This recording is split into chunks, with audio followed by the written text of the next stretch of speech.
Hi there, this is Mr. M.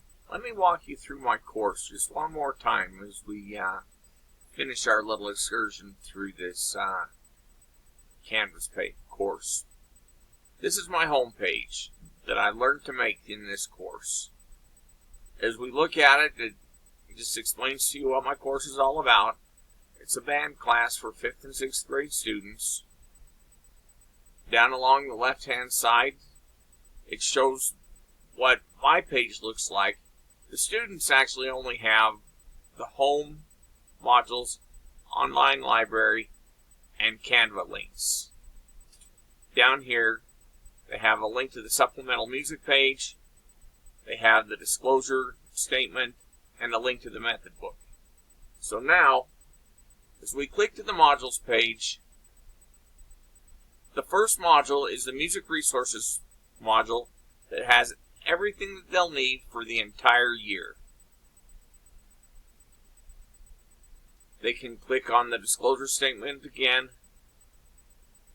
If they click on this Canvas Basics link, this actually has the first section where I learned how to use the closed captioning on the video that I made, or the alt text feature, as it were, as part of the course, and it's within this module. The students probably won't use this much. It was actually a module designed for asynchronous learning while we were out during the plague, as I like to call it, during COVID. But I keep it in here so students can refer back to it. As I click back to the modules page, I have another link to how to use the supplemental music.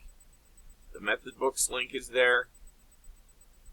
And in this module, we can walk through in class how to fill in their practice log, the form that they have to fill out for taking the instruments home,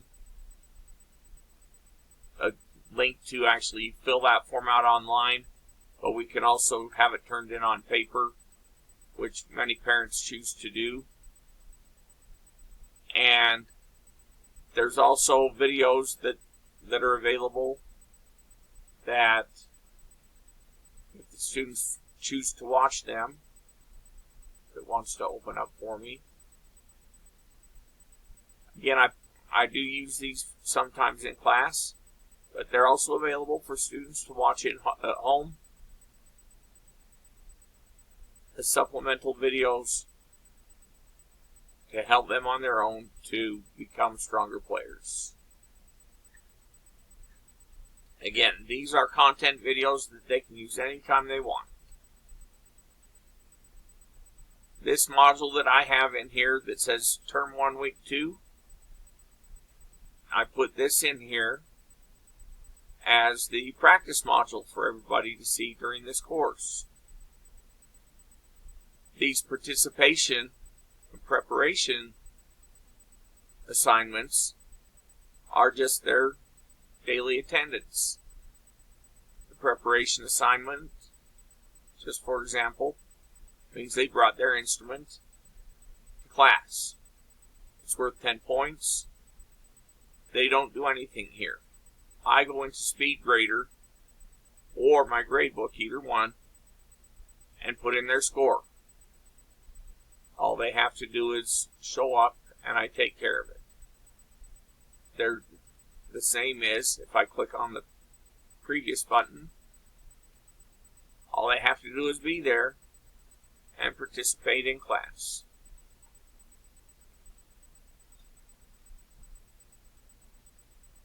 Later weeks, after they have been assigned their instruments, that's when they start getting their practice logs, and the students themselves will fill those in. It's classified as a homework assignment because practice is done at home, but we actually take the first day of the week that they're in class in most of the classes, and they have a few minutes in class to fill it out. Now, the quiz that they have, when we learned how to make quizzes, I chose the quiz option rather than the assignment option, was to learn how to make some to do on readings, just some basic reading things. And I chose a couple of the skills that I focus on for reading, and so I have right here, it shows some of the, in less detail, what we have. If I click on edit, we have more detail. I allow multiple attempts, but again, this is set up for us to do in class, but because we only have a short amount of time, I chose to put a time limit of 6 minutes. I put December 31st as the due date and the lock date, just so that you would have it available to you through the end of this actual course, even though they would actually have it locked probably the end of the term that they take it in.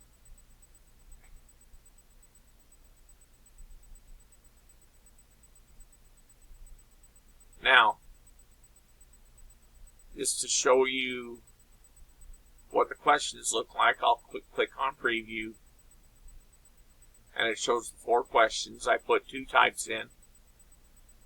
The first 2 are true, false. When I put this in and did my first presentation, I actually answered the question wrong. I put true or false. Music reads from right to left, and I said true. It's actually false. Music reads from left to right, just like we do in English. And then we have the music alphabet. It has 7 basic letter names. Again, the alphabet that we use, it is A through G. Then I gave 3 choices as to which clef it is. And then I gave a multiple choice question where I expected them to remember the answer that I wanted them to give me. So there's an example of the quiz that I gave.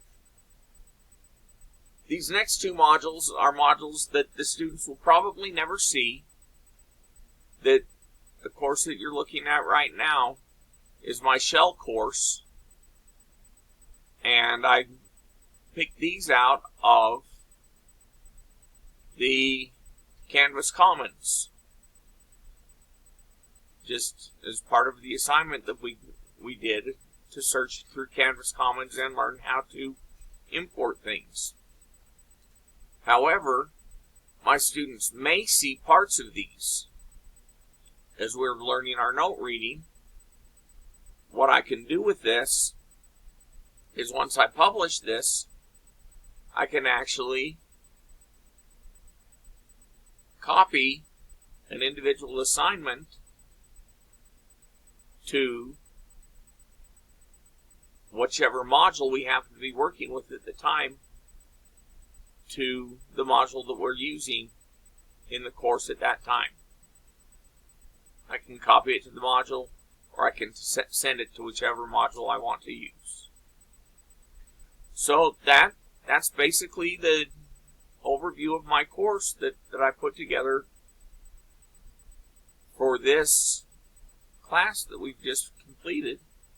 It's been a privilege spending the time with you. I've appreciated the feedback that you've given me, and I'm looking forward to putting the things that I've learned in this course into good use this fall.